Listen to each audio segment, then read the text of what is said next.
Karl Barth, very broadly, is considered by many to be the greatest theologian of the 20th century. Why is he the greatest theologian of the 20th century? He's somebody who really did the work of studying a liberal theology and understanding all the issues that were going on. And really, the hope that theology had at that point was that humans would be able to take Christianity and make something good of human life. And what Karl Barth came to recognize, which made him so significant after spending years as a pastor and all that, is that humans tend to be very self interested. And that to really do the work of theology, one has to actually engage God as God gives himself, and that is in the person of Christ. And so one might say Karl Barth is the person in the 20th century who took theology back to really doing theology. And that is to as I say, theology is not just us talking about God, it's letting God speak. So Karl Barth is the theologian who really encourages us to come back to the Bible, and particularly to the living person of Christ, and to let God speak and to allow our thoughts to be informed by that. So to say he reinvigorated theology in the 20th century as somebody who was Swiss but spent time engaged in Germany, engaged Hitler, the Barmen Confession, and really saying how we use Christianity in our political arenas can end up being very tragic, as it was with Hitler.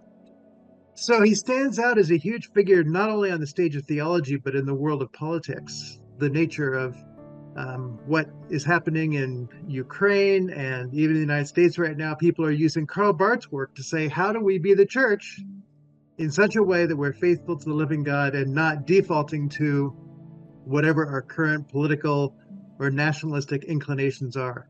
So he's a huge figure who was very down to earth and real, but in many ways he's described as the Einstein of theology. He really redid, as Einstein did, theology by taking us from merely thinking of theology as a set of ideas or propositions. Newton had a world that was broken into parts. Those served in a particular way, but Einstein brought it all together and said, all of this is interrelated. And that's really what Karl Barth does for us as well. He gives us a theology where everything is interrelated, but our understanding of who God is and how all that interrelated happens comes through the person of Christ. I see him as a fundamental paradigmatic figure who shapes and founds the paradigm. And I don't see, I see it as a recovery of Christian orthodoxy, a set of insights stated very clearly in conversation with modernity in relation to all the kind of key questions that Christians need to grapple with. His major work is called the Church Dogmatics. And so the central idea of church and dogmatics is that the church has a responsibility to make sure that what it says is true about God.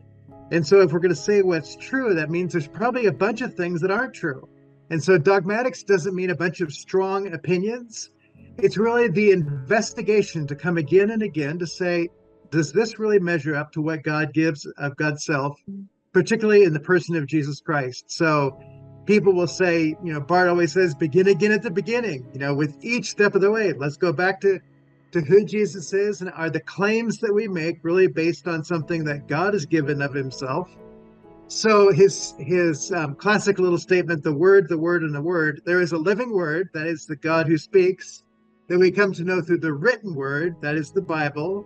And so when we come to do the work of theology, whether it's in preaching or in our theological exercises, we need to make sure that our words correspond to the written word that corresponds to the living word.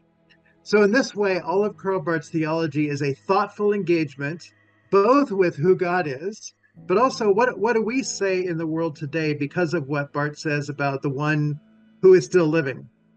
So his theology is, in a nutshell, a scientific work. He uses the word scientific work, meaning science is always seeking to understand the nature of reality in such a way that we continue to live more fully in the light of that. And the reality for Barth that we live in the light of is the living person of Jesus Christ, who reveals the Father and the Spirit and who we are. So to understand Barth and the word universalism or universalist, universalism is it's a principle, it's a philosophical principle that all must be saved in the end. And Barth's always going to resist philosophies or principles to pursue a subject. So he's going to say, if you ask him the question, do you believe that Jesus reveals the God who creates the universe? Well, yes. Do you believe that God loves that universe? Yes. Do you believe that whenever parts of that universe go astray, that God does all that God can do to restore the universe to what he intends? Well, yes. Do you believe that in the person of Jesus Christ, God came and took all sinful humanity and is there for all of them, proclaims that his life, death, and resurrection is for all of them? Yes, I do believe that. And you can see we're just leading here. Does that mean that God has determined before humans can make a choice that humans have to respond? And he'd say, no, God has a freedom to be God, and he gives humans a corresponding kind of freedom that never allows God to give up loving them. So volume 2 of the Church Dogmatics, God is the God who loves in freedom. Universalism, he would say, doesn't allow the full freedom of God to be God, nor the human to be human. So he just doesn't like the word universalism because it takes a principle instead of a person. And as you can see, I've walked through, thinking with Barth, the nature of the personal being of God in creating the universe, humanity, what he does for humanity. And so at every step, he's going to say, yes, yes, yes, yes, yes. And so you might say, well, then you're a universalist that says no, because I still allow God freedom and I still allow the human freedom. But it is in our best interest to always hope that in the end, that God's desire that all would be restored would come to be true. He says, that is my hope, and we should pray for that. But we can't force God into this principle of saying this is really it's a collapsing into determinism, right? And he said, and both Barth and Torrance say, we can't determine that God has said some go to heaven and some go to hell. That kind of determinism is just not there. Nor that just God, before anything, determines that there's this particular end. So the nature of determinism, again, is a philosophical principle that Barth wants to always be saying that the nature of what it is that he is proposing always has to think out of the God revealed in person.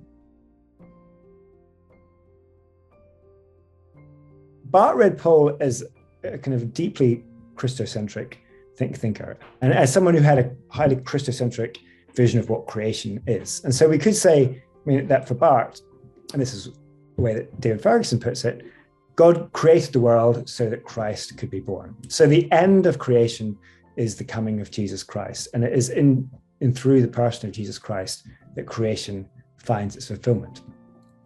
And so what that means, we need to think about what creation is, primarily in and through the person of Jesus Christ, and how the person of Jesus Christ delivers us into right relationship with God.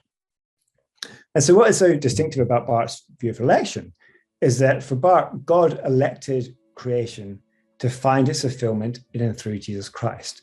So Jesus Christ is the elect human, and we are invited to participate, or created to participate in a right relationship with God in and through the person of Jesus Christ. So everything for Barth is mediated through the person of Jesus Christ, and it's in and through our relationship and creation's relationship to Christ that we must think about who we were created to be.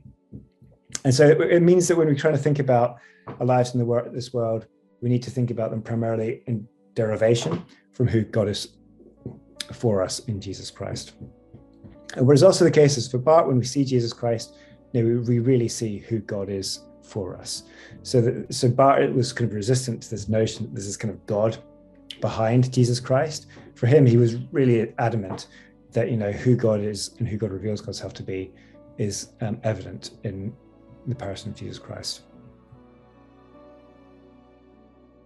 Election in the second part of CD2, Church Dogmatics 2, Jesus is the one who's elected for what we would call the elect, but he's also elected for the damned. And so he would say, on the cross, you have Jesus there dying for the damned, as well as for those who are, quote unquote, the elect. And so Judas is, one of his core examples. Judas is the one who everybody kind of loves to say, well, if anybody's in hell, it would be Judas. But he says, no, Judas was elected by Jesus to be one of his disciples. and he is one who judged himself. Jesus did not judge him in that way. And at the Last Supper, every one of the disciples said, he said, there's a betrayer here, is it I? Is it I? They all felt I could be the betrayer. And so in a sense, Judas is the one who vocalizes what humans often feel, that they may be the ones who disqualify themselves. The fact that Jesus didn't judge him, the fact that Barth recognizes that he is the one who God uses to go through the whole act of crucifixion and ultimately resurrection. The tragedy is Judas judged himself. Ray Anderson has written a book called The Gospel According to Judas, and he has a conversation between Jesus and Judas on the other side. And basically Jesus says, why did you judge yourself? You're no different from Peter. He denied me 3 times. But he didn't loathe himself out of his decision. And I have just as much love, compassion, forgiveness, and everything for you as well. The Christian life is about entrusting things to God and to God's judgment. And that's not something, we don't need to be fearful about God as one who's going to be out to get us. We don't need to fear, I think, the judgment of God, because in Jesus Christ it's revealed that God is fully loving. I think that God loves each person more than they love themselves, and that God has forgiven all persons in and through Jesus Christ, and that Jesus Christ really does represent the whole of creation. So, God has done all things, but there are some things for Barth that we just can't properly understand. And he sees this in particular when he's thinking about sin. He talks about sin and evil as kind of das Nichtige, which means nothingness. There's something deeply paradoxical, really contradictory about sin. And the fact that there's these what he refers to as impossible possibilities, like sin and evil in the world, I think at least opens him up to the possibility that there are some things that we can't understand, and so the fact that there are some things that we can't understand means that we can't make definitive judgments about how exactly things are going to turn out. It's really hard to make sense of human freedom when you examine it closely. I think for Barth, and I'd agree with him on this, there's something paradoxical about human freedom. Whenever we make the decisions that we make, there always seems to be something that motivates us to make these decisions. They never seem to be neutral. We seem to always go one way or the other.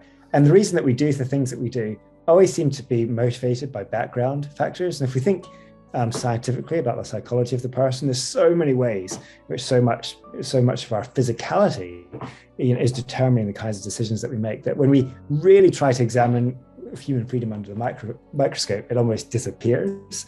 But at the same time, there is so much that we don't know about the human being that I think can leave us open to the possibility of human freedom. The nature of human consciousness, what's sometimes referred to as the hard problem, I think means that there's a lot about human beings that we can't fully understand that I think leaves open the possibility of free will. And I think especially when we're thinking about what it means to be a conscious being that exists diachronically, that exists through time, it's really hard to understand all that that means. And so I think, in the midst of all that mystery, there's the possibility of some kind of freedom of choice for us to make decisions that aren't wholly determined by prior circumstances. But it's not something that we can really understand. There seems to be something paradoxical about human freedom. And it's kind of these paradoxes, these mysteries, these things that we're not properly able to answer in any kind of systematic fashion for Barth, that leaves open certain possibilities, even just the possibility of sin and evil. It's really hard to understand, how God could permit there to be sin and evil in the world. For Barth, and I think for me as well, that's just a profound mystery. So just as, we can't explain why sin and evil exists, I don't think we can properly explain what a future eschaton looks like either. I mean, for Barth, it's not something that we need to resolve in and through our own minds, in and through our own systematic understandings of who God is and how God relates to the world. That's not our role. Our role is to trust things wholly to God, and to trust that, God is good, God is wholly loving, and that the best of all things are going to be brought about and fully accomplished through God's hands. I see a Christocentric shift in the final part of the dogmatics. So 431, 432. There's a big gap between 4.2 in 431 and 432. Coincidentally, Barth's been doing a lot more prison work in Basel in that interval. And The Humanity of God comes out in that time, these little essays, where Barth's reflecting on how important it is to take the humanity of Jesus Christ and his significance for all of the cosmos seriously. So I detect a pretty strong universalist hint in the subsection of the dogmatics where Jesus is the light of the world. I think it's actually subtitled The Victory of God. I think that's the title of the subsection. And you know how he's got all these kind of major subsections. So this is one of the last subsections he ever wrote. And he's previously said, I'm not a full-on universalist in the sense that Origen is fine. Origen is not the same as Barth. There's a kind of a essentializing necessity that Origen presses into God on metaphysical grounds that Barth would be very uncomfortable with. So I totally accept that. The fact that he's not an Origenist doesn't mean that he's not a universalist in some sense. I don't think Barth ever actually came out and said, hey, I'm a universalist. But by the time he gets to 431, 432, and Jesus is going to win, I'm reading this going, I just don't see any way around universalism if Jesus is going to win. And I think Barth's going to say very emphatically that Jesus wins. This is the victory of God, the triumph of God. What does God want to do with his creation? He wants to rescue it and glorify it. And he doesn't want anything left out. He doesn't want any remainder that isn't gathered up into this Christological consummation. Anything that doesn't get included in God's final Christological goal for the universe is a failure.